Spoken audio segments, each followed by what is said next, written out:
তিশা আপুর জন্যই আজকে তার পুরা ফ্যামিলিটা সচ্ছল। ইউটিউব থেকে টাকা ইনকাম কইরা তারা চলতে পারতাছে ফ্যামিলি নিয়া। এখন তিশা আপুর পিছনে তার ছোট ভাইয়ের বউ লাগছে। এখন আমাদের মতো ছোট ব্লগার যারা তিশা আপুর ভিডিও দেখে আমরা ভিডিওতে আসছি, এখন তিশা আপুর পক্ষ থেকে আমাদের কিছু বলা উচিত। আমরা 3-3.5 মাস ধইরা শুধু এই ঝগড়াঝাটি দেখতাছি। খুকির কলিজাটা অনেক বড় হয়ে গেছে। খুকি কয়টা টাকা ইনকাম কইরা মনে করতেছে নিজের অনেক বিরাট বড়, মানে বাদশা হিসাব করছে। কি বলতেছে না বলতেছে মুখ দিয়ে আল্লাহ ছাড়া কেউ জানে না। তো আমরা যারা ছোট ব্লগার আছি অবশ্যই তিশা আপুকে সাপোর্ট করব। আর খুকি যাতে এরকম আর না করে, খুকির এই ঝামেলা আমরা আর ফেসবুকে, ইউটিউবে, টিকটকে দেখতে চাই না। আমরা ভালো কিছু দেখতে চাই ব্লগে। আসসালামু আলাইকুম, আমি মিমু সিস্কাই থেকে মিমু। আপনারা সবাই কেমন আছেন? আশা করছি যে যেখানে আছেন ভালোই আছেন। তো আজকে আপনাদের জন্য খুবই ছোট একটা ব্লগ নিয়ে আসলাম। আজকে কোনো ডেইলি ব্লগ করব না, আপনাদের সাথে কিছু কথা শেয়ার করতে আসলাম। আমার কথাগুলো অবশ্যই আপনারা শুনবেন, আমাকে অবশ্যই সাপোর্ট করবেন। আমি কোনো রোস্টার না, আমি কোনো রোস্টার ভিডিও করিও না। আমি তাদের ব্লগ দেখাই আমি নিজে ব্লগিং শুরু করছি, মানে তিশা আপুর ব্লগ দেখা, তানজিলার ব্লগ দেখা। কিন্তু এখন তাদের ফ্যামিলির পরিস্থিতি এত খারাপ হয়ে গেছে, আমরা নতুনরা শিখার মতো আর কিছুই নেই। তো আমরা তিশা আপুর সাথে আসি, খুকির ব্লগ আমরা চাই না, খুকির ব্লগ বয়কট। কষ্ট করে উপরে ওঠার চেষ্টা করতেছি, ডেলি কষ্ট করে ছোট ছোট ব্লগ দিতেছি, আমাদের ব্লগে ভিউ হয় না। আর খুকি ভালো মতো কথাই বলতে পারে না। আপনারা একবার খুকির ব্লগে যা দেখবেন, খুকি ব্লগে কি বলে না বলে, কি দেখায় না দেখায়, ওই ব্লগে হাজার হাজার ভিউ হয়ে যায়। কেন জানেন? কারণ বাংলাদেশি ব্লগার তিশার ছোট ভাইয়ের বউ, এই পরিচয়ে তার হাজার হাজার ভিউ হয়। তো আমরা মানে ঝগড়াগুলো আর দেখতে চাইতাছি না, আমরা এটার একটা সুস্থ সমাধান চাইতাছি। তানজিলা আছে, তানজিলা কত সুন্দর মতো ব্লগ করে, ওদের ব্লগগুলো দেখতে আমাদের কত ভালো লাগে। বাংলাদেশি ব্লগ আর মিম আছে, মিমাপুর ব্লগগুলো দেখতে কত ভালো লাগে। কিন্তু আমরা এই ঝগড়াঝাটি আর চাই না, আমরা খুকির ব্লগ আর দেখতে চাই না। খুকি তুমি ব্লগ বন্ধ করে দাও, তুমি ইউটিউব থেকে চলে যাও, তোমার ব্লগ আমরা দেখতে চাই না। আর খুকির একটা মগা জামাই আছে, বিদেশ বইসা থাকে, বিদেশ থেকে বউয়েরে কিছুই বলতে পারে না। ওই যে বউ 2টা টাকা ইনকাম করে, সংসার চালায়, ঋণ দিতেছে, বিদেশ পাঠাইছে ঋণ কইরা, ওই টাকা দেয়, কিস্তি দেয়। এই কারণে ওই বেড়াই মনে করেন বিদেশ যে কিছুই কয় না বইরে।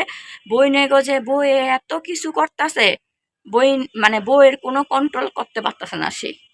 তো আমি কোনো রোস্টার না, আমি কোনো রোস্টার ভিডিও করিও না। আমি তাদের ব্লগ দেখাই আমি নিজে ব্লগিং শুরু করছি, মানে তিশা আপুর ব্লগ দেখা, তানজিলার ব্লগ দেখা। কিন্তু এখন তাদের ফ্যামিলির পরিস্থিতি এত খারাপ হয়ে গেছে, আমরা নতুনরা শিখার মতো আর কিছুই নেই। তো আমরা তিশা আপুর সাথে আসি, খুকির ব্লগ আমরা চাই না, খুকির ব্লগ বয়কট। আসসালামু আলাইকুম, আমি মিমু সিস্কাই থেকে মিমু। আপনারা সবাই কেমন আছেন? আশা করছি যে যেখানে আছেন ভালোই আছেন। তো আজকে আপনাদের জন্য খুবই ছোট একটা ব্লগ নিয়ে আসলাম। আজকে কোনো ডেইলি ব্লগ করব না, আপনাদের সাথে কিছু কথা শেয়ার করতে আসলাম। আমার কথাগুলো অবশ্যই আপনারা শুনবেন, আমাকে অবশ্যই সাপোর্ট করবেন। বুঝি না আপনারা কি দেখা খুকির ব্লগ দেখেন? ঝগড়া দেখার জন্য ইউটিউবে খুকির ব্লগ দেখেন? অকথ্য ভাষা শোনার জন্য আপনারা খুকির ব্লগ দেখেন? আমরা যারা সারাদিন এত পরিশ্রম করে ছোট ছোট ব্লগ বানাই, 4-5 মিনিটের ব্লগ, ওই ব্লগগুলো আপনাদের ভালো লাগে না। আপনারা আমাদের ওই ব্লগগুলো দেখা ভিউ দেন না। অথচ খুকির ঝগড়া, খুকি কথা বলতে পারে না, বড়দের অসম্মান করে, আর খুকি ব্লগ ছাড়লে হাজার হাজার ভিউ হয়ে যায় মিনিটে মিনিটে। এটা তো ঠিক না। এটা আমাদের ইউটিউব জগৎটা নষ্ট করতেছে, আর কিছুই না। তিশা আপু একজন ভালো মানুষ। তিশা আপুর ভিডিওগুলো আমরা সবাই দেখি। তিশা আপুর কথাবার্তা, চালচলন সবকিছু দেখলে আমরা বুঝতে পারি কে মিথ্যা বলতাছে আর কে সত্য বলতাছে। তিশা আপুরই সবচেয়ে বড় ভুল, সবচেয়ে বড় দোষ, তার পুরা ফ্যামিলিটারে ইউটিউব জগতে নিয়ে আসছে কয়টা টাকা ইনকাম করার জন্য, একটু ভালো রাখার জন্য। খুকি তো গোবর টুকানি ছিল, এখন গোবর টুকানির থেকে সে লাট সাহেবের মেয়ে হয়ে গেছে, ইউটিউবে টাকা ইনকাম কইরা। তার ব্লগে আপনারা দেখেন, আমাদের ব্লগ দেখবেন না। আমরা যারা ইউটিউবে একেবারে নতুন, বলুন আমরা আপনাদের মতো পুরানদের কাছ থেকে কি শিখব? আপনারা যারা পুরানো ইউটিউবার আছেন বড় বড়, তাদের কাছ থেকে আমরা কি শিখব? আমরা যারা নতুন ইউটিউবার, আপনারা যে পুরানো ইউটিউবার হইয়া ইউটিউব জগৎটা নষ্ট করতেছেন কিছু কিছু ইউটিউবাররা, আমরা যে নতুন, আমরা আপনাদের কাছ থেকে কি শিখব? আমি এই প্রশ্নটা রেখে গেলাম আপনাদের কাছে, অবশ্যই আপনারা উত্তর দিবেন। খুকি ব্লগের খুকির কোনো কন্টেন্ট নাই, কোনো ভিডিও নাই, কি দেখেন আপনারা? সারা দিন বইসা বইসা শ্বশুর বাড়ির মানুষের বদনাম, বাজে বাজে কথা, এগুলা সারাদিন বইসা বইসা একটা ভিডিও বানায়, আর ওই ভিডিওতে হাজার হাজার ভিউ হয়ে যায়, ওই ভিডিওতে হাজার হাজার টাকা ইসা পড়ে। এটাই হইলো খুকি ব্লগের মানে কাজ। তাহলে খুকি ব্লগের কোনো কন্টেন্টই নেই।